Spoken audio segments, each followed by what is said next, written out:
और झारखंड की धरती में और राज्य में अगर कोई आंदोलन प्रारंभ किया जा रहा है तो उलगुलान दिन से अच्छा दिन कोई नहीं हो सकता, इसलिए हमने ये दिन उनका मांग है। मैं बोला शुरू में कि लोकतंत्र में सबको अधिकार है ना अपनी बात को रखने को, अपने मांग को रखने का। हम जनजातीय सुरक्षा मंच के लोग हैं। जनजातीय सुरक्षा 25 दिसंबर क्रिसमस डे से कोई लेना देना नहीं। रखना है, अपने विषय पर कुछ कहना नहीं कर सकते। जो अपना जो कर रहा है अपने हिसाब से लेकर के और आवाज उठा रहा है। और जब तक ये आरक्षण के मुद्दे पर अगर भारत सरकार विचार नहीं करती है, निर्णय नहीं लेता है, तब तक हम ये आंदोलन को जारी रखेंगे।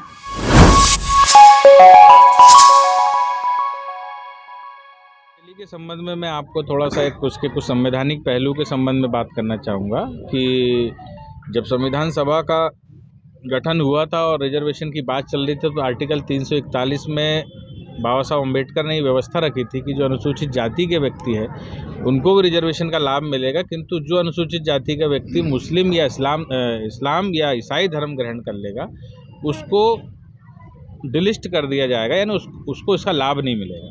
इसी तरह जब आर्टिकल 342 की बात आई, जहां जनजाति को रिजर्वेशन देने की बात आई, तो वहां पे ये बात रखी कि अनुसूचित जाति को अस्पृश्यता के आधार पे जो है रिजर्वेशन दिया गया था, लेकिन जनजाति को किस आधार पर रिजर्वेशन दिया गया? क्योंकि जनजाति तो सामाजिक रूप से बहिष्कृत जाति नहीं थी।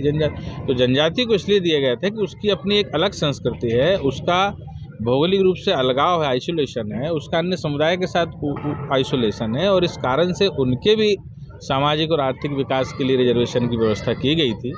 और उनकी अपनी रूढ़ी रीति रिवाज कस्टमरी लॉ है जिससे वो शासित होते थे, और उनको बढ़ावा देने के लिए ये रिजर्वेशन दिया गया। लेकिन उसमें ये नहीं जोड़ पाए कि जो जनजाति का व्यक्ति जो है ईसाई या मुस्लिम धर्म ग्रहण कर लेगा उसका रिजर्वेशन समाप्त हो जाएगा। 1967 में बाबा कार्तिक राव ने ये मांग सबसे पहले रखी थी और एक ज्वाइंट पार्लियामेंट्री कमेटी बनाई थी, और इसके संबंध में एक बिल भी उन्होंने पेश किया था लोकसभा में।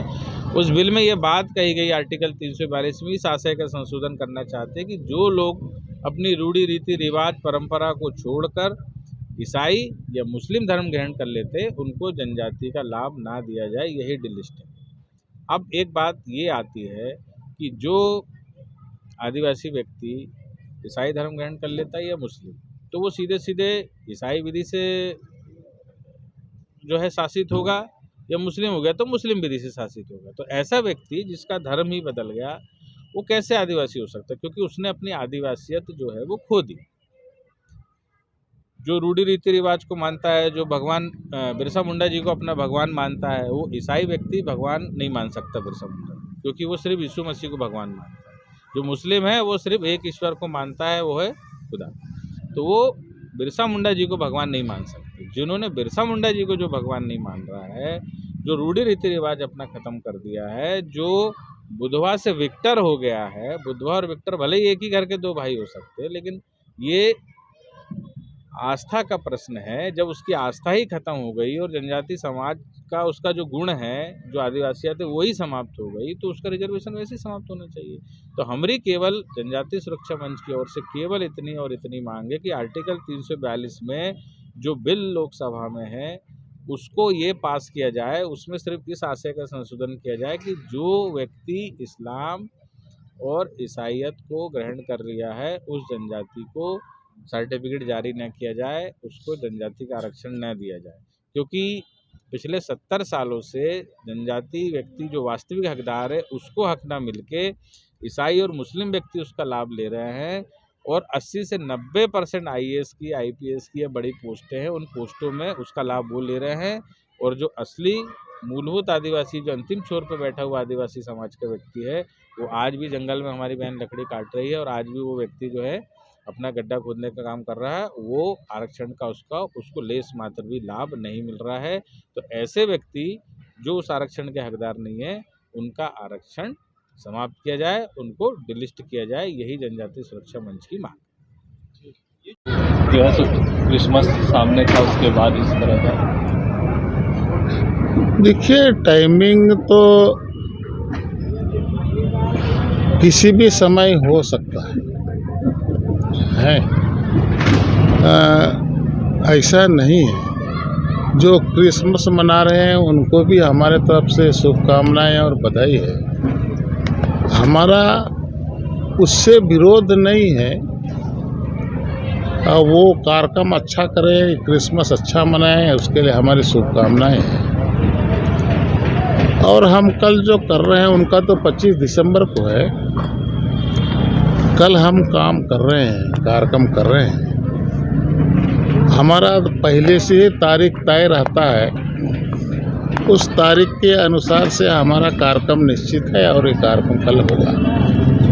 ये कहा जा रहा है कि ये डीलिस्टिंग किसकी होगी? इसकी कोई लिस्टिंग ही नहीं, तो फिर आप किसको डीलिस्ट करेंगे? किसका नाम हटाएंगे? आधिकारिक तौर पर कोई लिस्टिंग तो ऐसा तब तो डीलिस्टिंग की बात है। देखिए, आपका विषय बहुत अच्छा है कि डिलिस्टिंग का लिस्ट नहीं है, डिलिस्टिंग किसको करें। उसमें बहुत स्पष्ट है कि जो धर्मांतरित हो गए, जो कि शुरू में मैंने कहा धर्मांतरित हो गए हैं, वो रूढ़ी को नहीं मानते। रूढ़ी माने जो पुरखों के समय से चलने वाली जो परंपरा है उसको नहीं मानता है, वो धर्मांतरित हो गया। और रूढ़ी को नहीं मान रहा है तो ऐसे लोगों का डिलिस्ट किया जाए, उनका आरक्षण को समाप्त किया जाए, ये विषय है।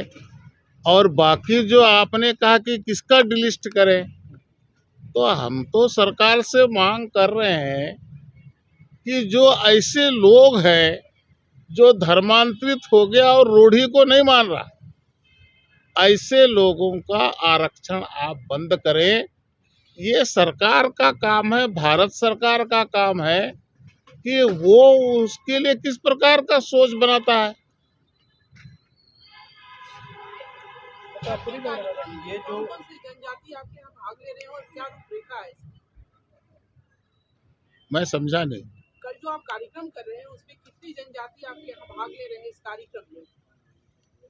देखिए, कहीं अगर त्योहार होता है ना, कोई त्योहार होता है तो वहाँ जाति और संख्या गिना जा सकता है क्या? है, ये तो उलगुलन है। अब वो कितने जाति के लोग आते हैं, ये एको आदमी ना आए, ये भी तो हो सकता है ना। तो उसका गिनती करना संभव नहीं है। हमने तो आह्वान किया है, आह्वान में जितना लोग आना है, नहीं आना है, उनका विचार, उनका सोच, उसका मन का विषय है। राज्यपाल आ रहे हैं? अब कल देखेंगे। मतलब तो गया है, निमंत्रण तो दिया है, कंफर्मेशन हुआ है? निमंत्रण तो पूरे देश को दिया है। नहीं, अधिकारी राज्यपाल के बारे में हाँ, अभी कंफर्मेशन नहीं। सवाल है सर कि जो भी आप कार्यक्रम कल कर रहे हैं, तो जो भी यूथ, जो क्रिश्चियन आदिवासी यूनियन है, उनके द्वारा कहा जा रहा है कि आप संघर्ष पैदा करने का प्रयास कर रहे हैं और आदिवासी समुदाय में टूट करने का प्रयास कर रहे हैं, जो कुछ शब्द है, इस पर आप क्या कहेंगे? लोकतंत्र है, लोकतंत्र में सबको अपनी अपनी बात कहने का अधिकार है। वो कोई भी कुछ भी बोल सकता है। हम अपना बात बोल रहे हैं, हमको अच्छा लग रहा है, हम अपना। क्या कार्यक्रम है, क्या उद्देश्य है कार्यक्रम?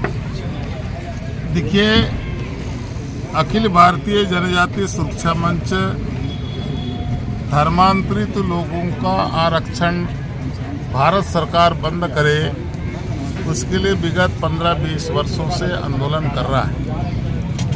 पूरे देश में बड़ी संख्या में ये आंदोलन हो रहा है। जनजाति समाज इस विषय को लेकर के और जोश में है, उत्साह में है। कल 24 तारीख को प्रदेश स्तर का राजधानी रांची के मोरहाबादी मैदान में और इस प्रकार का रैली हम कल करने जा रहे हैं।